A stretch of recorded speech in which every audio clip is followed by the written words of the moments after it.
வணக்கம் viewers, welcome to Yazh Tamil kitchen. இன்றைக்கு எங்கட கிச்சன்ல நாங்கள் சிவபரிசிமா புட்டு செய்து காட்ட போறேன்.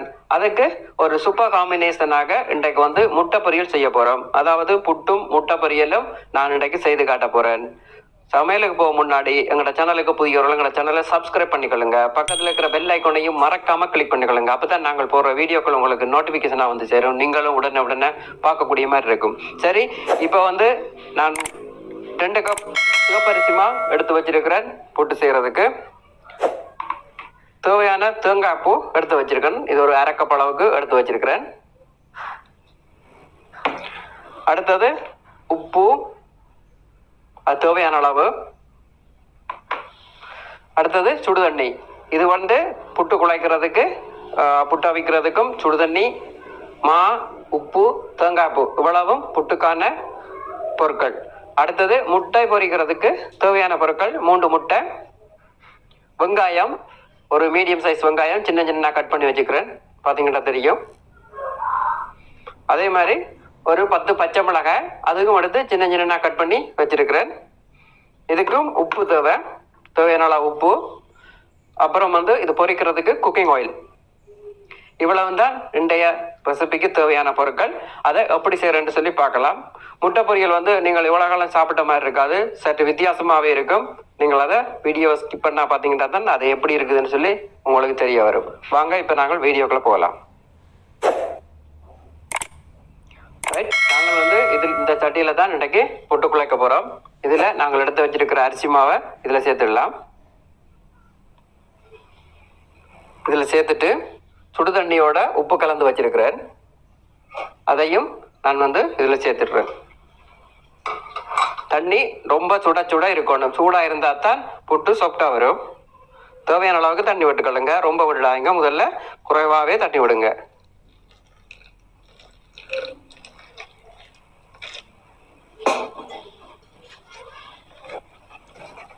நல்லா கையை வச்சு குழைச்சிடாங்க. சுடுதண்ணி ரொம்ப சூடாக இருக்கும். ஒரு அகப்ப காம்போ அல்லது கரண்டின்ற பின்பகுதியை வச்சோ நீங்கள் வந்து இதை நல்லா மிக்ஸ் பண்ணிக்கொள்ள முடியும். உப்பு தண்ணி காண இடத்துல நீங்கள் கொஞ்சம் தண்ணி சேர்த்துக்கலாம்.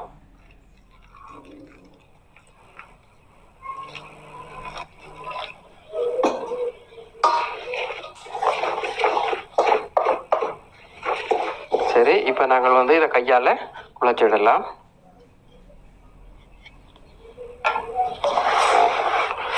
சூடாக தான் இருக்கும், அதுக்கேற்ற மாதிரி கையை பாதுகாப்பாக வச்சு குழைச்சிக்கொள்ளுங்க.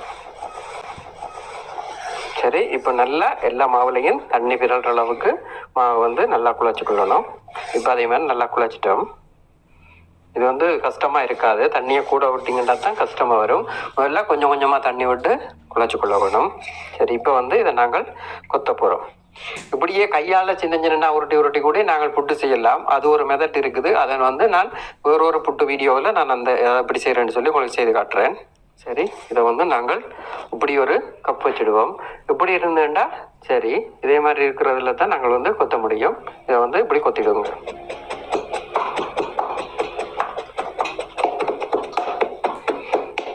இப்போ இது வந்து கொத்தி முடியுது. இதில் கொஞ்சம் கட்டி மட்டும்தான் கிடைக்கும், மற்றதெல்லாம் ஓகே. குத்திட்டேன்.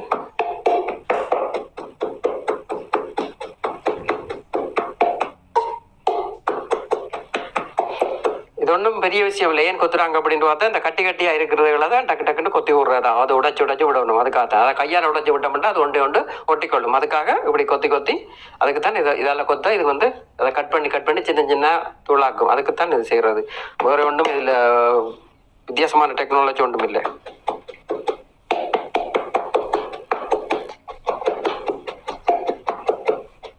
சரி, இப்போ வந்து நாங்கள் இதை வந்து பூரணமாக குத்தி முடிச்சிட்டோம்.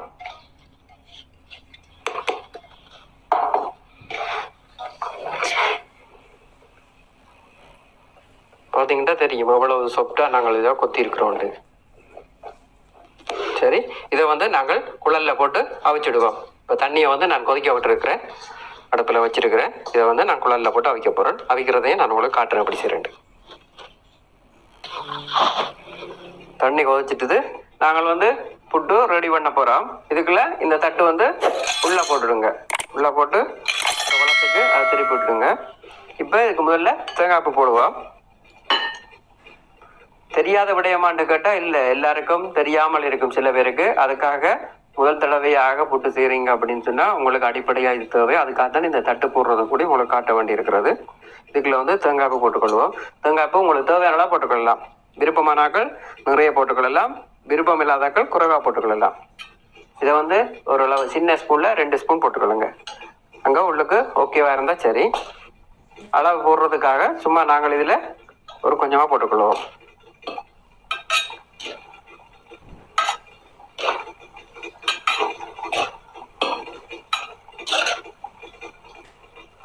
ஒரு 6 டீஸ்பூன் அளவுக்கு போட்டிருக்கிறேன். இதுக்கு மேலே தேங்காய்ப்பு போட்டுக்கொள்ளலாம்.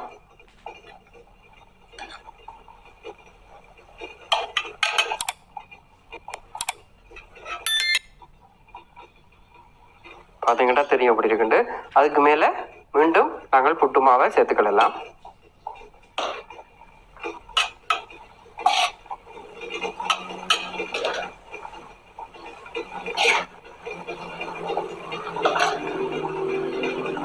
அதுவும் ஒரு 6 கரண்டி அளவுக்கு போட்டுக்கொள்ளுங்க.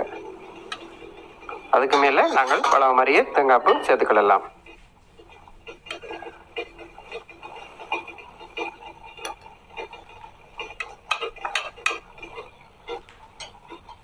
ரெடி. இப்போ நாங்கள் வந்து இதை இங்கே வச்சிடலாம், அவிய வச்சிடலாம். மேலே ஒரு மூடியும் போட்டு இதை மூடிடுவோம். இப்போ ரைட், இது வந்து நாங்கள் ஒரு 2 நிமிஷத்தில் இது அவிஞ்சிடும். இப்போ நாங்கள் வந்து இந்த மூடியை போடலாம். இது சரியாக போடணுன்னு அவசியம் இல்லை, சாதாரணமாக நார்மலாக வச்சுக்கொண்டாலே போதும். இதில் இருக்கிற இந்த ஓட்டை வழியாக, இந்த ஹோல் வழியாக இந்த ஆவி வந்து வெளியே வரும். ஆவி வெளியில் வந்துட்டுண்டா புட்டு எங்களுக்கு கன்ஃபார்மாக அவிஞ்சிட்டுது, ரெடி ஆயிடுச்சு அப்படின்றத நாங்கள் கன்ஃபார்ம் பண்ணிக்கலாம். சரி, இது ஆவி வர விட்டு உங்களுக்கு காட்டுறேன் எப்படி இருக்குண்டு, எப்படி வருதுன்னு பாருங்கள். பார்த்தீங்கன்னா இப்போ தெரியும் ஆவி வர்றது.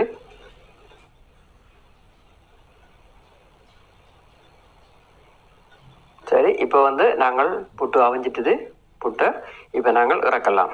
சரி, வாங்க இறக்குறத பார்க்கலாம். புட்டு நாங்கள் அவிஞ்சிட்டுது, இறக்குறோம்.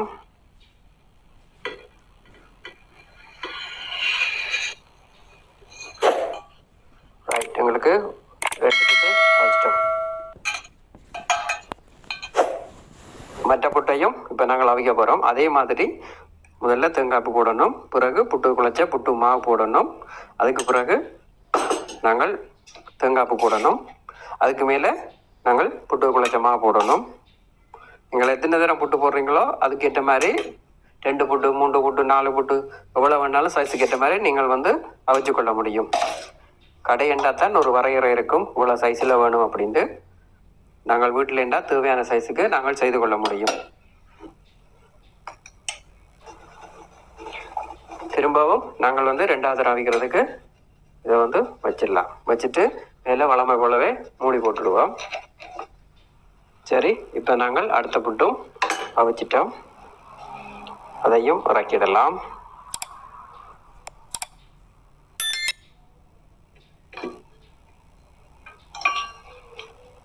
இதை எடுத்துடுங்க. ரைட், இப்போ வந்து எங்களுக்கு புட்டு ரெடி ஆயிட்டு.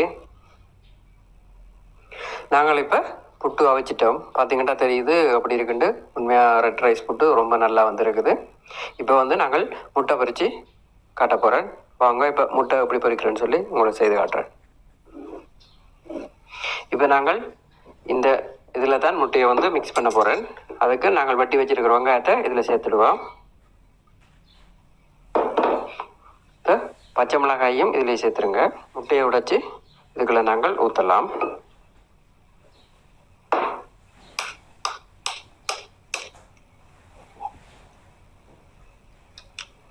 ஓகே, நல்லா இருக்குது. இதையே பார்த்து பார்த்து நீங்கள் வந்து உடைச்சி போட்டுடுங்க. இதுக்குள்ளே வந்து உப்பு தண்ணியும் சேர்த்துக்கொள்ள முடியும், உப்பு பவுடரும் சேர்த்துக்கொள்ள முடியும். நாங்கள் வந்து உப்பு பவுடர் சேர்க்கிறேன். தேவையான அளவுக்கு போட்டுக்கொள்ளுங்க. எவ்வளோ உங்களுக்கு டேஸ்ட் தேவையோ அந்த டேஸ்ட்டுக்கு ஏற்ற மாதிரி நீங்கள் உப்பு போட்டுக்கொள்ளுங்க. இதை வந்து நாங்கள் இனி இப்படி அடித்து மிக்ஸ் பண்ணிடலாம்.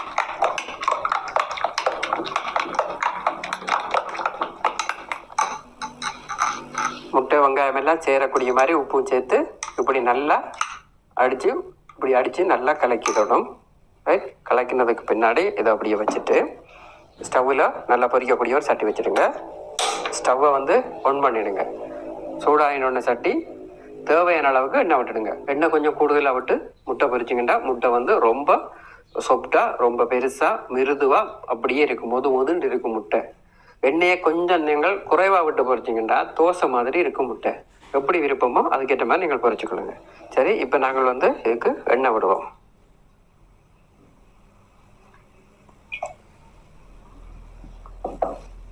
எண்ணெய் உங்களோட விருப்பத்துக்குரியது. உங்களுக்கு தேவைக்கேற்ற வகையில் நீங்கள் குறைச்சிக்கலாம், ஊட்டிக்கலாம்.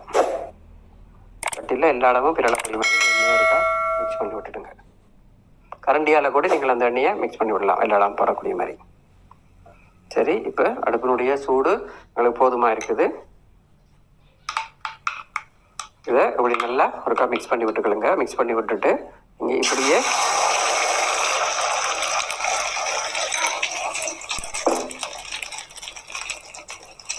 இப்போ இந்த சைட்டில் இருக்கிறதுல நீங்கள் இந்த சைட்டுக்கு சேர்த்து உள்ள நடுவில் இருக்கிறத எடுத்து இந்த சைட்டில் வந்து நீங்கள் சேர்த்து விடுங்க.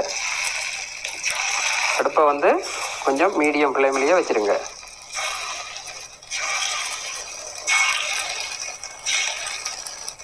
இதை கொஞ்சம் நீங்கள் வேகமாக செய்யலாம். வீடியோக்காக நான் மெதுவாக செய்கிறேன், நீங்கள் கொஞ்சம் வேகமாக செய்யலாம். இதை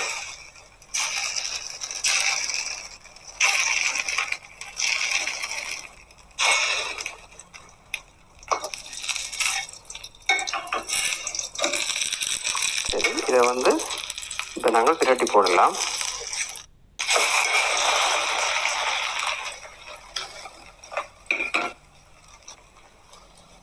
முட்டையை பிரட்டி போட்டுட்டீங்கன்னா நிறைய நேரம் அது விட தேவையில்லை. அது சாதாரண லோ ஃப்ளேம்லேயே இந்த முட்டை வந்து வெந்துடும்.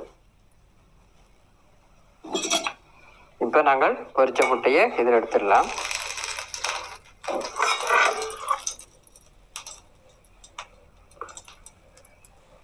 ஒரு முட்டை பொரிச்சிட்டோம்.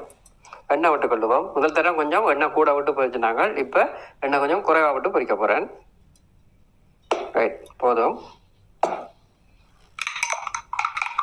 இப்போ எண்ணெய் கொதிச்சிட்டுது. இந்த முட்டையை இப்படியே இதில் சேர்த்துருங்க. இது கொஞ்சம் பெரிய முட்டையாக வரும். இதையும் நீங்கள் ஸ்டவ்வை வந்து லோ ஃப்ளேமில் வச்சுட்டு சைட்டுக்கு தூக்கி விட்டுடுங்க. இப்போ இதை வந்து நாங்கள் திருப்பி போட்டுடலாம் இந்த முட்டையை.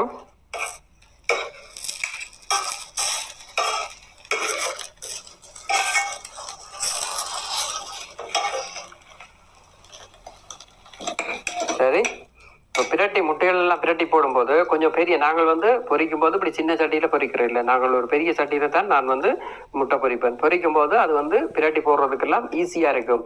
இப்போ வீடியோவுக்கு வந்து நான் அந்த பெரிய சட்டியில் ஒரு முட்டையை பொரிச்சு காட்டுறது அழகாக இருக்கான்றதுக்காக இப்படி ஒரு சின்ன சட்டியில் நான் வந்து பொரிச்சுக்கிறேன். இப்படி சின்ன சட்டியில் முட்டையை பொரிக்கும் போது கொஞ்சமாக விட்டு பொரிச்சா சின்ன சின்ன முட்டையாக அப்படி இருக்கும். இது நாங்கள் சொந்தமாக எங்கட தேவைக்கு சாப்பிட்றதுக்கு பொரிக்கிறதால கொஞ்சம் நிறைவாக போட்டு பொரித்து நல்லா சாப்பிட்றதுக்காக அப்படி செய்திருப்போம். சரி, இப்போ இதில் பாருங்கள், இது வந்து முதலாவது தரம் பொரித்த முட்டையை நான் வந்து திருப்பிட்டேன்.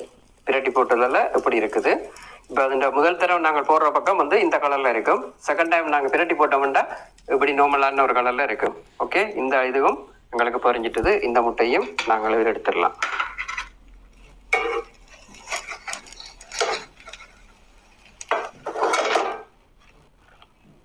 ஓகே, இது ரெடி ஆகிட்டது. நான் வேற ஒரு டிஷ்ஷுக்கு மாற்றிட்டு புட்டும் முட்டை பொரியலும் எப்படி இருக்குன்னு காட்டுறேன். பாருங்க எப்படி இருக்குன்னு. சரி, இப்போ வந்து நாங்கள் புட்டு 2 புட்டு வச்சிருக்கிறோம். 2 செட் புட்டு வச்சிருக்கிறோம். பார்த்தீங்கன்னா எப்படி இருக்குன்னு தெரியும். உண்மையாக ரொம்ப கலர்ஃபுல்லாக ரொம்ப அருமையாக இருக்குது. அதே மாதிரி இது வந்து முட்டை பொரியல். புட்டுக்கும் முட்டை பொரியலுக்கும் வேற ஒன்றுமே தேவையில்லை, அவ்வளோ டேஸ்ட்டாக இருக்கும். எப்படி செய்தேன்னு சொல்லி 2ஐயும் பார்த்துருப்பீங்க. இது மாதிரி நீங்களும் செய்து சாப்பிடுங்க. இதுவரை நேரமும் எங்களோட காணொலியை பார்த்தவங்க அனைவருக்கும் எங்களது நன்றி. இது போன்ற இன்னொரு சிறந்த காணொலியை சந்திக்கிறேன். நன்றி, வணக்கம், வாழ்க வளமுடன். மறக்காம எங்களோட சேனலுக்கு புதியவர்கள் எங்களோட சேனலை சப்ஸ்கிரைப் பண்ணிக்கொள்ளுங்க. பக்கத்தில் இருக்கிற பெல் ஐக்கானையும் கிளிக் பண்ண மறக்காதீங்க.